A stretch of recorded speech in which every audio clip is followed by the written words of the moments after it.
Yesu nashimwe cyane abakunzi b'Urukundo Gatatu TV. Amahoro y'Imana abane namwe. Muraho murakomeye muri vyura aho muri hose. Ndashuhuje abantu baba mu bihugu bitandukanye. Ndashuhuje abantu baba mu Rwanda bahora bankurikirana. Uwiteka Imana nabaho umugisha. Nkabashuhuje n'abantu baba mu bihugu byo hanze, muri Amerika, muri Australia, no muri Canada. Mbese mu bihugu bitandukanye mu bisanzwe. Ndabaramukije amahoro y'Imana abane namwe. Ndashuhuje abagenzi baba mu bihugu byo muri Afrika y'Epfo. Ndabaramukije cyane. Nkaba ndamukije n'abantu baba mu Burundi, mu Bugande, mbese mu bihugu muri Saudi Arabia. Abantu bose muba mw'ibyo bihugu n'ukuri muhora mwumviriza ubutumwa ndabahereza. Uwiteka Imana nabaho umugisha. Nkabandanya gusuhuza abantu. Ndasuhuza n'abantu bambonera ku ma Facebook. Nukuri yemwe bantu mukoresha Facebook atamamega mufite. Nimwashaka kumva ubutumwa muzaze muja kuri WhatsApp, ndahavugira ubutumwa bwiza. Ndazi neza ko atamamega mufite, kandi ndizera neza ko n'amamega yo kuja kuri Facebook atayo mufite. Rero nkaba nshaka kubabwira ko kuri WhatsApp ndahavugira ubutumwa n'ukuri, kandi ndashimira abantu bariko barihana. Uwiteka Imana abakomeze mu rugendo rwo kuja mu ijuru. Nkabandanya suhuza abantu bose. Ndashuhujije umumama umwe yitwa Françoise Habonayo aba muri Swede, kandi akaba afite icena yiwe yitwa Habonayo. Umuntu wese yaba ashaka kuja kureba ubwo butumwa mwogenda, kuko n'umumama umuvuga butumwa mwiza cyane akunda Imana. Nkasuhuza n'abandi baba mu bihugu ntazi ariko bampamagara tuvugana. Yesu Kristo nabahe umugisha. Ku bantu batamenyereye, ndi wa mugore yihebeye kuvugira Imana atabwo bafite kandi atanyura ku ruhande. Uwo mugore akaba ari n'umukozi w'Imana. Imana yatoranije kugira ngo ayivugire atanyuze adaciye ku ruhande. Bene data nshuti z'umusaraba, buno butumwa nza ntanga Imana inyuzamwo nkabahereza buriko burafasha abantu benshi. Buriko burafasha abantu bo kuri Facebook, buriko burafasha abantu bo kuri WhatsApp, buriko burafasha n'abantu bo kuri YouTube. Izina ry'Uwiteka nirishigwe hejuru. Yesu Kristo nahabwe icyubahiro. Mwene data nshuti z'umusaraba, nukuri aho uri hose unyumviriza, nubandanye uri mu nzira ija mu ijuru, kuko Yesu Kristo araje vuba cyane. Mureke gusinzira, mwabagabo mwe mureke gusinzirira mu mabere y'abagore atarabanyu. Mureke kugenda gusinzira ku bibero by'abagore, kuko nimwahasinzirira mukashira imitwe bazabamwa nka Samusoni. Samusoni yarafashe umutwe wiwe awushira ku muntu uzenye ku bibero by'umugore yitwa Delila. Delila aramwogosha, amukuraho ubwiza bw'Imana bwari buri mu mutwe, imbaraga z'Uwiteka. Nkaba nshaka kubwira Kristo, bene data nshuti z'umusaraba, nimwirinde icyaha n'igisa nacyo, kuko Satani ariko arashaka ukuntu abogosha.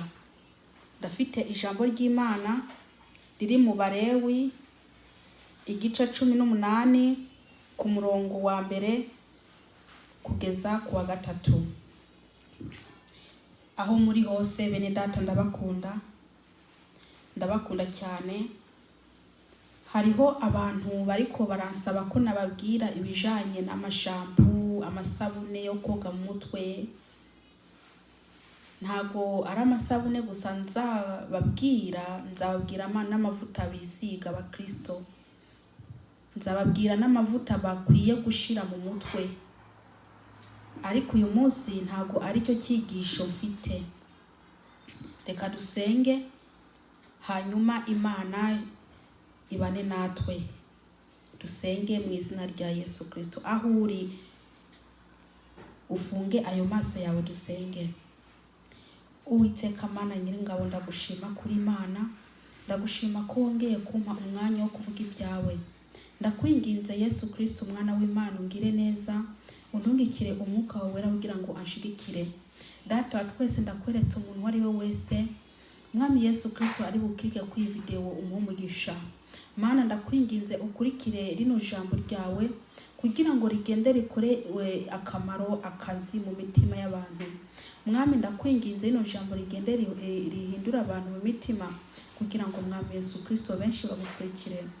Mwami Yesu ndirukanye imyuka mibi mu izina rya Yesu Kristo Nazareti. Ndirukanye Satani n'abadayimoni bose mu izina rya Yesu Kristo Nazareti. Ndakwinginze Uwiteka undungikire abamarayika bawe kugira ngo bangote. Urakoze Yesu. Sabye mu magambo make byinshi biduhera ubuntu ni mu izina rya Yesu Kristo. Amen. Reka dusome mu gitabo c'Abalewi 18 ku murongo wa mbere kugeza kwa 3. Dusome. Uhoraho bishatse kuvuga Uwiteka abarira Mose ati, barira Abisirayeli uti, niwe Uhoraho, bishatse kuvuga ati niwe Mana, niwe Uwiteka Imana yanyu, uti ntimuze mukore nk'ibyo abo mu gihugu ca Egiputa bakora. Haleluya. Ngo ntimuze mukore nk'ibyo uti ntimuze mukore nk'ibyo abo mu gihugu ca Egiputa bakora. Ntimuze mukore nk'ibyo abo mu gihugu ca Egiputa bakora. Haleluya. Abo mwahora mubamwo niko ijambo ry'Imana rivuze. Haleluya. Reka nsubire mwino jambo. Uhoraho abarira Mose ati, barira Abisirayeli uti, niwe Uhoraho Imana yanyu, uti ntimuze mukore nk'ibyo abo mu gihugu ca Egiputa bakora, abo mwahora mubamwo. Kandi ntimuze mukore nk'ibyo abo mu gihugu c'i Kanani bakora iyo abajanye kuba. Murabyumva? Ntimuze mukurikire amabwirizwa yabo. Amena. Rino ni ijambo ry'Imana. Rino jambo, uyu ni Uwiteka Imana yacu, ariko aratubwira neza ko tudakwiye gukora nk'iby'Abanyegiputa bakora. Hariya twari turi mwene data. Hariya umuntu yari muri Egiputa. Uwiteka Imana ariko aratubwira neza ko tudakwiye gukora nk'ibyo bakora. Reka ndababwire bene data, abantu b'iki gihe bariko baravuga ko bazi Imana kandi atayo bazi. Abantu benshi bariko barakora ibyo bakora bakiri muri Egiputa. Abantu benshi bariko barasambana, basambanira mu mitima. Abantu benshi bariko bariba bibisha iminzane. biriya bakora bakiri muri Egiputa nibyo bariko barakora n'ubu bavuga ko bavuye muri Egiputa. Muri Egiputa bishatse gusobanura iki? Bishatse gusobanura hariya mu byaha. Hariya mu byaha. Hariyo mwari muri. Hariya mwari muri mukira abasambanyi. Hariya mwari muri mukira imbohe. Hariya mwari mukiboshwe. Imana ya Isiraheli iri kirabwira umuntu wari we wese ko adakwiye gukora nk'ibyo abanyagiputa bakora. Bishatse kutubwira ngo iki? Abanyagiputa ni bariya bataramenya Imana. Bariya bataramenya Kristo Yesu. Wewe mwene data uri kuranyumviriza waramaze kumenya Kristo. Waramaze kumwakira. Waramaze kumira kabuto. Waramaze kurya icyamwa. Waramaze kurya imbuto, urubuto ariko Kristo Yesu. Dore ijambo rikujeho. Ntimukore ibyo abanyagiputa bakora. Ntimukore biriya mwahoramwo. Muriko murabwirwa. Haleluya. Uwiteka Imana yabonye yarebye asanga abantu bitwa ko bavuye muri Egiputa nibo bariko baribona. Abantu bitwa ko bavuye muri Egiputa nibo bariko baragenda bambaye ubusa. Bavuga ngo nta kibazo, ngo Imana ngireba mu mutima gusa, ngo ntagireba ku mubiri. Abantu bavuga ko bavuye muri Egiputa nibo bariko baritukuza, imibiri yabo igatukura, kandi bavuga ngo barakunda Imana, kandi bavuga ngo barimo baraja mu ijuru. Mwene data, uri kurishira ko ibintu ku mubiri biguhindura isura ngo ubu muzungu. Bishatse kuvuga ko wagaye iby'Imana yaguhaye ari wo mubiri wawe. Iyo sura Imana yaguhaye warayigaye, ushaka iyindi sura nshasha. Mbese ushaka kuba umuzungu kandi utari umuzungu. Imana ya Isiraheli yaguhaye ubwirabure. Yakuremye uko nguko niko ishaka kuguma. Abantu b'abakristo bariko barishushanya. Bariko barishushanya na bariya mbese mvuge ngo iki? Bariko barakora ibyo bakora kera. Nta kintu na kimwe cyabahindutseho. Bavuga ko ari abakristo ariko ukuntu baboneka uhereye hejuru kugera hasi ugasanga ntaboneka nk'umuntu mbese arimwo Kristo Yesu. Ijambo ry'Imana nigishije ejo ritubwira ngo mbega ntimuzi ko mu rusengero rw'Uwiteka, ariko benshi ntago bazi ko urushengero rw'Imana, ntago bazi ko uwo mubiri ari urushengero rw'Uwiteka, ahubwo bari ko barafata umubiri uko bashatse. Ijambo ry'Imana ryatubwiye riti ngo Umwuka Wera ari muri mwebwe ariko ntago mubibona. Muri ko muragenda mukisukisha mugashaka ibintu by'ibyo byose, mugenda muzana ibigirwamana, mukarunda ku mubiri wanyu, mukarunda ku rushengero rw'Uwiteka. Reka ndababwire bene data, nimwihane kuko ubwami bwo mwijuru bwegereje. Uri kurafata brichi iriya ihindura umubiri mukayisha ko ngo mushaka abazungu, ariko mugashaka mukaguma muvuga ngo muri abakristo, ngo muri mu nzira iriko iraja mu ijuru. Reka ndababwire bene data, iyo ntago ari inzira irikira kujana mu ijuru, ahubwo ni inzira y'ikuzimu irikiraje kuzimu, kuko mu ijuru nta bantu bihinduye bazajayo. Shaka umeze gute, shaka ufite ijwi ryiza, waramaze kwihindura, nta juru ufite. Ahubwo ico nakubwira mwene data hagarika ibyo uri kurakora kugira ngo uzuronke ijuru. Naho ubundi aya magambo uza wumva ndiko ndigisha Imana yampaye nkaguhereza, niwe yumva gusuka yarangiza, umenya ko ayo magambo azaguca urubanza. Benshi muri ko murumva ibyo abantu bari kubarababwira ngo ni wifata uku nta kibazo, ni wiyambarira kamini nta kibazo. reka ndakubwire mwene data, ako kamini kawe urimo wambaye umenya ko uri kurasambana n'abagabo mu muhanda, umugabo wari wese azagukubita akajisho akabona amaguru yawe no mu ntege zawe, ndakubwije ukuri uzawusambana nawe mu mutima wiwe. Kandi ndakubwire ibyo ngibyo byose Imana izabikubaza. Ndakubwije ukuri, Imana niyakubaza ati we wari umusambanyi ntuzuhakane, kuko abantu muri ko murasambana mutabizi, abantu muri ko murafata imyenda yanyu mukagira mukambara ubusengeri, mugafata mukwaha kwanyu mukaherekana. Reka ndababwire bakobwa beza n'abamama beza, iyo mufashe mukwaha kwanyu mukaherekana, umugabo iyo abonye mukwaha k'umugore aca sinzi ukuntu arahafata akagira ukundi kuntu agaca ashushanya aho hantu, mbese bikaja bikamujamwo bikamukurura ukamengo ariko arabona umubiri wawe. Acaja hasi kabisa, acaja hasi, aca yumva mbese ashushe kubera mukwaha kwawe. Bene data nshuti z'umusaraba, mwabakobwa mwe n'abamama, iyo mibiri yanyu irakurura abagabo, muramenya ko mwebwe muri sumaku mukwiye kwiyubara, mukwiye kwambara mukikwiza kugira ngo ntimukurure abagabo. Haleluya.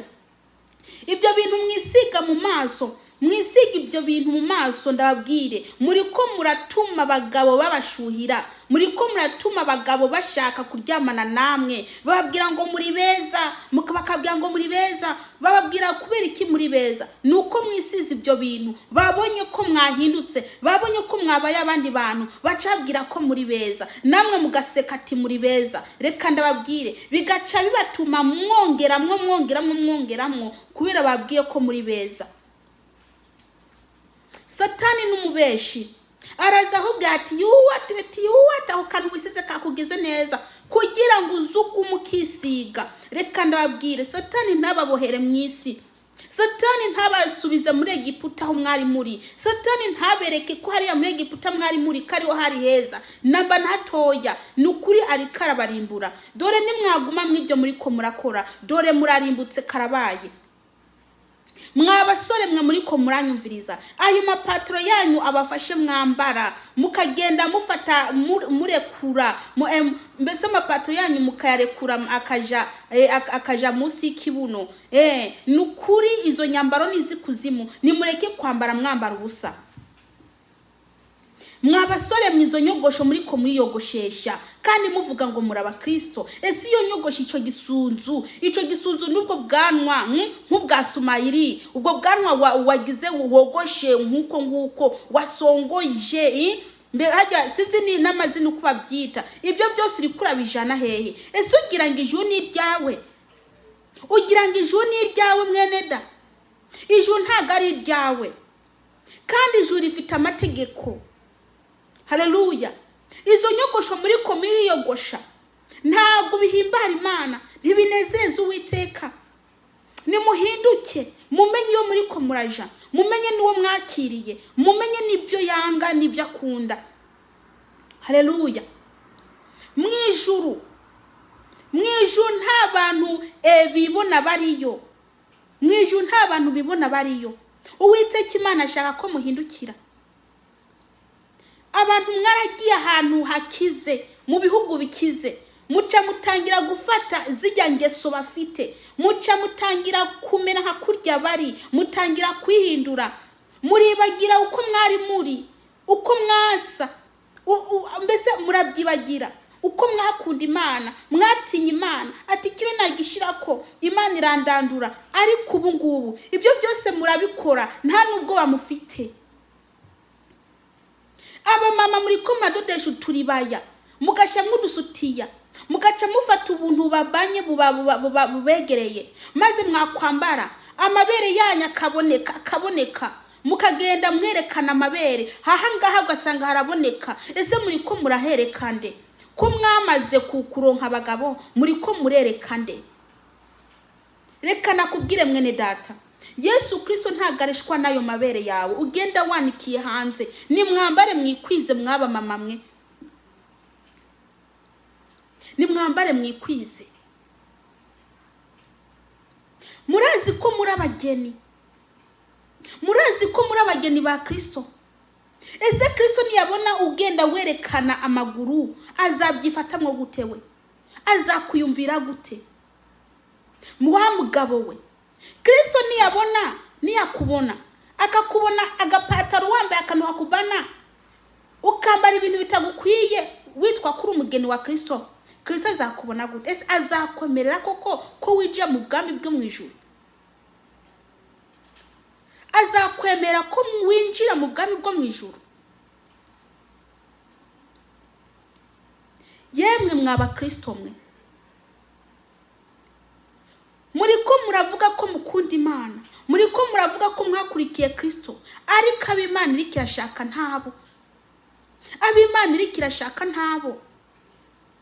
Muri benshi ariko ntabo abo iri kirashaka ntabo arimwo. Abaririmbyi barabaye benshi, abavuga butumwa barabaye benshi, benshi bari kwavuga ubutumwa ujye ngo ronke amafaranga, ngo kugira ngo ndakuzamukire mu musozi, ngo mpaya, ngo zana ituro, ngo zaniri, zana biriya. Abo Imana iri kirashaka ntabo arimwo. Abantu barabaye benshi, abo Imana ishaka ntabo. Ubu ngubu umuntu yitwa ko ari umukristo niwe mujura. Ubu ngubu umuntu yitwa ko ari umukristo niwe aje kuraguza mu bapfumu. Ubu ngubu umuntu yitwa ko ari umukristo niwe areka arakora ikintu Imana yanga. Ubu ngubu umuntu yitwa ko ari umukristo niwe mbese ariko aragenda yambara ubusa. Ubu ngubu umuntu yitwa ko ari umukristo niwe ariko aragenda yibona mu muhanda. Ubu ngubu umuntu yitwa ko ari umukristo niwe ariko arahanura abandi kwambara ubusa, ngo ni wambara uku, Imana ngo Imana ngireba mu mutima gusa. Ninde yakubwiye ko Imana izatwara abantu biyambika nk'abantu b'indaya? Ninde yabikubwiye? Nawe ukavuga ati ngo n'umukristo mugenzi wanjye ariko arampanura neza, ati ni wisige nta kibazo. Ngo se kujya ari umukristo hari ikibazo, kuko twese turi mu nzira imwe. Ninde yakubwiye ko muri mu nzira imwe? Ninde yakubwiye ko mwebwe mwese muri mu nzira imwe iri mwiraja mu ijuru? Ninde yabikubwiye? Muri benshi ariko inzira muri ko muranyuramwe zatandukanye.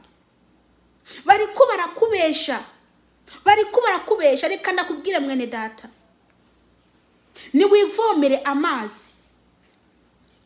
Menya Kristo, menya Kristo we ubwawe, kuko uriya nta juru afite azakujanamo. Ariko arakubesha. Abakristo nibo bari kubaraja muri familia planning, kuja kwica imbyaro ngo babyare ku rugero. Abakobwa b'abakristo nibo bagenda gusambana, bagaba bafite za prudence bakira abakobwa kugira ngo ntibatwarinda. Abakristo b'abakobwa nibo bagenda n'ishinge kugira ngo ntibatwarinda. Abakristo nibo basigara indaya gwihishwa, barihisha bakaba ari indaya kabisa, bakaba ari indaya.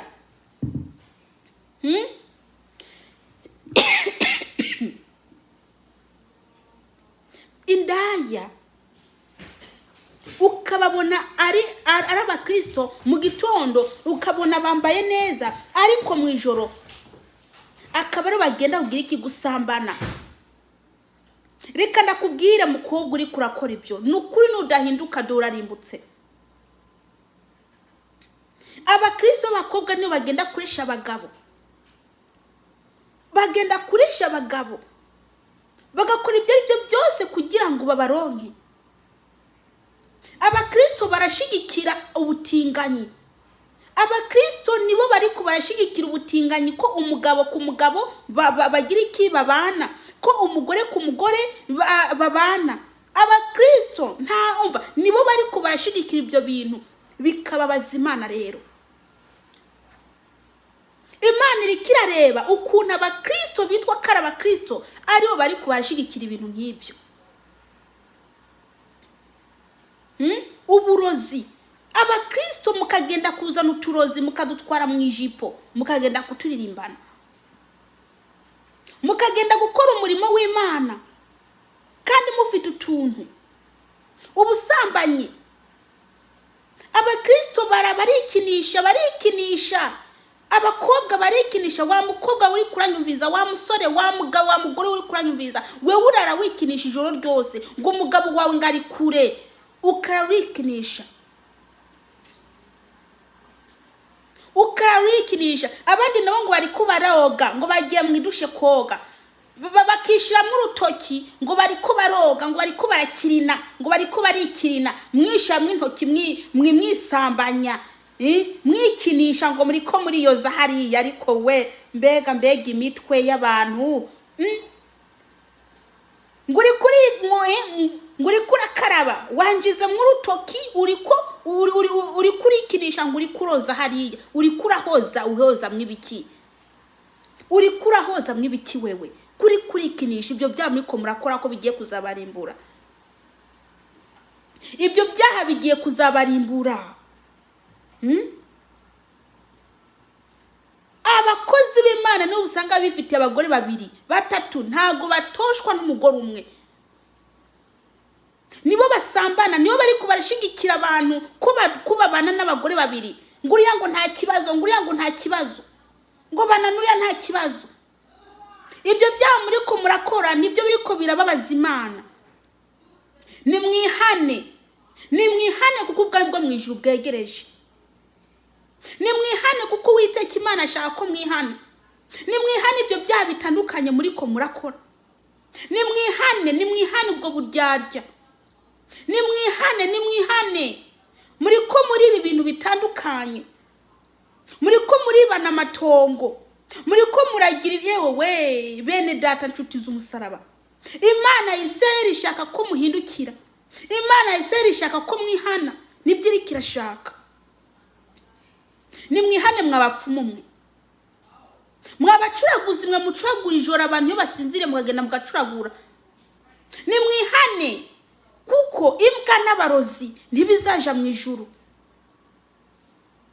Abakristo we muri ko murakora ibintu bitandukanye by'ibyaha, biriko biratangaza. Rero biratangaje ukuntu abakristo aribo bari ko barakora ibyaha gusumbya abantu bataramenya Imana. Abakristo nibo bafite intuzenye, ishari n'intuzi n'umujinya. Barafite umujinya kabisa ukamengo bagukubita ingumi. Abakristo nibo bari kubashaka kugwana n'abandi. Abakristo ngo zabo ziriko zasambuka, bariko baragwana, mugabo agakubita umugore naga agahagara hejuru y'umugabo akifata nk'agakombe. Abo n'abakristo bari kubarabikora. Bene data nimuhindukire,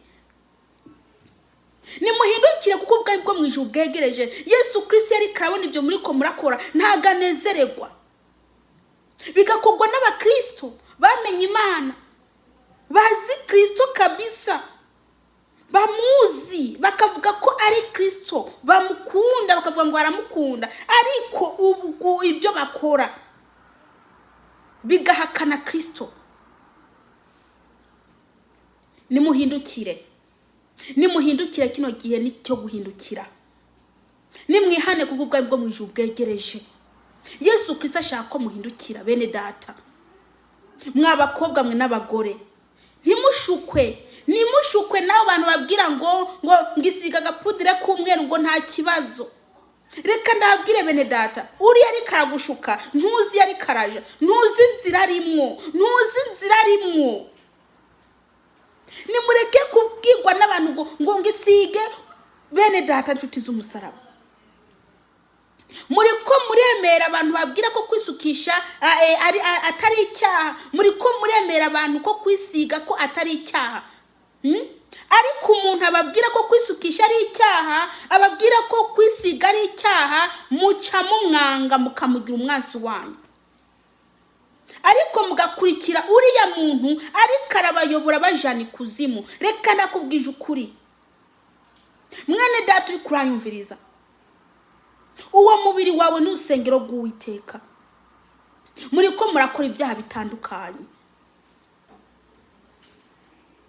muri ko murafata abakozi banyu bo mu rugo nabi, muri ko murafata abakozi banyu bo mu rugo nabi.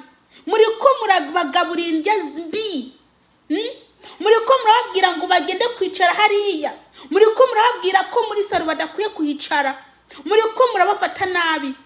Bene data nshuti z'umusaraba, ese mwagize agatima keza? Nimugira agatima keza mureke kwangana. Uwo mukozi uri kurafata nabi uwo ejo yavamwe ikintu kinini, kandi ukamushakaho ubufasha, ugashaka kagufasha. Mwene data, ibyo nambu utabizi. Ntugire ngo ubu ari mwana gukorera ariko ejo azafite ibyo ari karikorera wenyine, Imana izamumugisha. Nimureke gufata abakozi banyu nabi, nimubakunde nkuko mukunda abandi, nkuko mwitwa ko muri abakristo.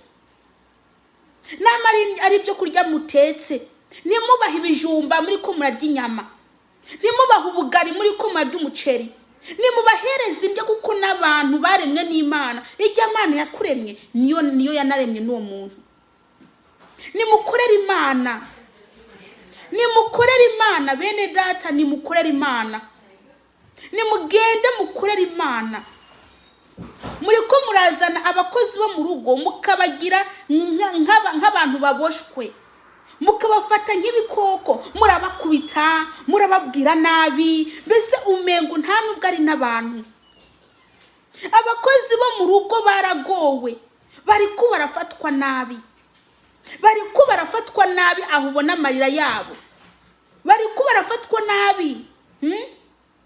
Reka ndakubwire mwene data, uwo mukozi wo mu rugo ufite, ubona ko atanu umwenda afite wo kwambara, ni wamufasha ukamugura umwenda wo kwambara. Ntubare ngo nuko umuha amafaranga, ayo mafaranga ya buri kwezi umuhereza niyo ushaka ko aguramo imyenda, kandi wowe buri munsi ugura ibintu bishasha, wajya ukamufasha. Kuri umukristo ugafasha uwo mukristo mugenzawe, uwo mukozi wo mu rugo ukamukunda. Umukunde kuko n'umuntu ntabwo uzi icyo azava mwejo, nta na kimwe uzi. Kandi mwene data, wewe ubaye umuntu uzenye umubosi mbere wari umukene, ubaye umubosi mbere wari umukene, ubu uri kurakoresha mbere nawe warakoreshwa. Ko wibagira iyo wavuye, ko wibagira bujya bukene warimwo, ko wibagira ugafata abantu nabi. Umukene uramukubita ishoti, ngaranuka ukifata kuzuru, ukibagira nawe ko wanuka gusumbya uko anuka, nguriya nawe kumasabiriza, ukibagira mu gusabiriza kwawe nawe kugira ngo uronke ibyo urya kuwa birose kubera Imana. Bene data nshuti z'umusaraba, nguriya ngo yambara ubusa, ngo nta na kimwe afite cyo kumuha, ariko yagira iki? Yambaye ubusa, ufite imyambaro irenga 200 mu nzu. Nta kwiyumvira ngo ufate igihe gishasha nawe ukunda ngo umuhereze, byose urabyikubiraho. Bakristo, nimugire urukundo, mureke kwikunda, mureke gukenya gusuzugura umuntu w'umukene, kuko namwe mwarabakene, mwarasabiriza, mwarabakene. Uwiteka Imana ashaka ko muhindukira mu bakristo bo nyabo, atari abakristo bo kumunwa gusa, kuvuga gusa ngo ndi umukristo, naho ibyo ukora bitaranga kuri umukristo. Ufite umutima mubi, ariko avuga ngo umukristo. Umuntu araza kugusura, aje afite inzara, hari igihe abantu baza kubera inzara bifitiye, kugira ngo barebe ko aje mu rugo rw'umutunzi ko yamuhereza ibyarya. Wabona aje uri kuratekura kamanzu ugahagarika kugira ngo abanze agende. Namba wahishije ukabanza ukabireka kugira ngo abanze agende. Mwene data uri kuranyumviza, namba ukora bino bintu, Imana ishaka kuhindukira. Abandi nabo mukabahereza ibyo kurya mwasigaje, akaba ari byo muha abantu, mbese abantu babakene baje kubasura. abandi nabo mukabwira ngo nimwicare hasi ngo intebe zanyu ngo ntibazanduze yiwewe. Reka ndababwire bene data, nimwibuke Lazaro n'umutunzi, nimwibuke uko byagenze, nimwibuke Lazaro ibyo yarya, nimwibuke ibyo yarya, nimwibuke ibyo yarya. Byagenze gute? Lazaro yarapfuye aja mu ijuru, ariko umutunzi arapfa aje kuzimu. Reka ndababwire, nimwige gufata abantu ukungana. Umukene n'umukire bose ni bamwe. Ureke kubwira umuntu ngo nuko yaje ari umukene ngo umubwire ngo icara hariya hasi intebe zanjye ntuzanduze. Ntabwo ari byiza abakristo. Nimuze tube abakristo nyakuri, nimuze tube abakristo nyakuri. Tureke kugira iki? Tureke kujonjora, tureke kujonjora bene data.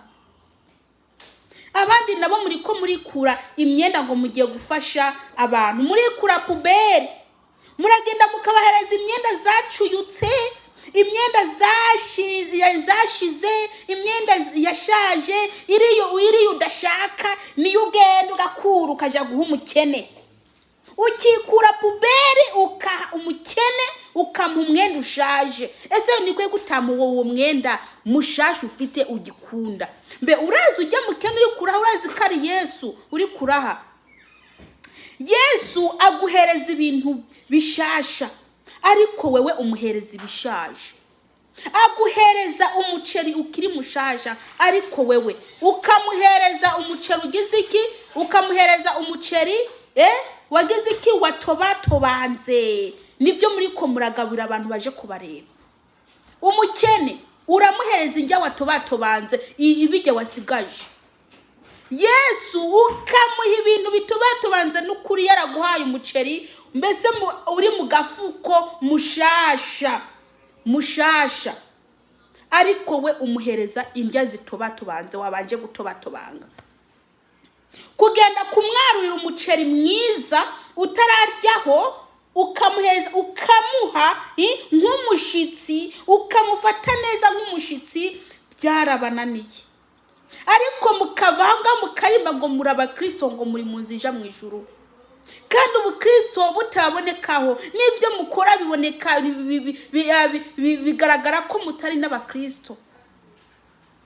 Bene data nshuti z'umusaraba, nimwihane kuko Yesu Kristo araje. Uko kuntu muri muhinduke, muba abandi. Abagabo bari kuburata abagore babo bakagenda gushaka abakobwa bakiri bato, bakagenda ahantu batabazi, bakaja kuvuga ko abasore, naho hariya mu cyaro bahasize umugore n'abana 5. Hariya mujini, hariya muntu zenye mujini yagiye batamuzi, avuga ko ari umusore atarabyara n'umwana n'umwe, kugira ngo aronke uwundi muntu. Reka ndababwire, mwebwe muri ko murakora ibyo, nukuri nimutahindukira, Uwiteka Imana arabarimbure. Murabesha mukagenda kuresha abantu, hari utwo mumushakaho. Ukagenda ubwira umukobwa ko mukunda, naho wabonye ko afite ifaranga, ugashaka kumukuraho ifaranga ryiwe, byarangira ati bye bye.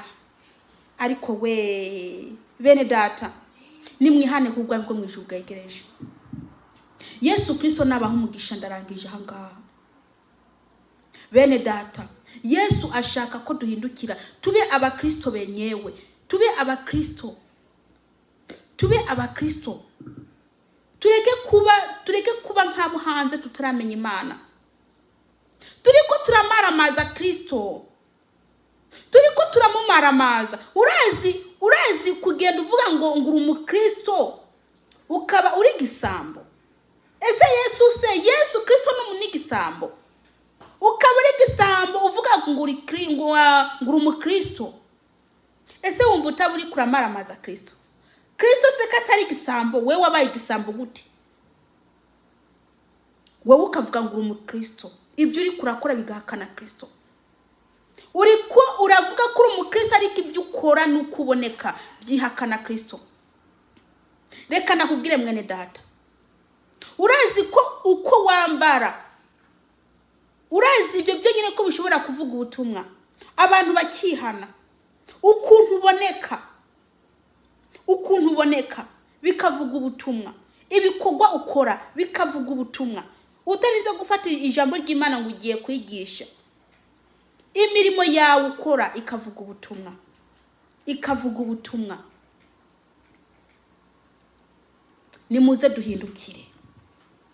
Nimuze duhindukire bene data muriko muranyumviriza, nimuze duhindukire. Reka sengere n'abantu bashaka guhinduka, sengere n'abantu bashaka kwihana.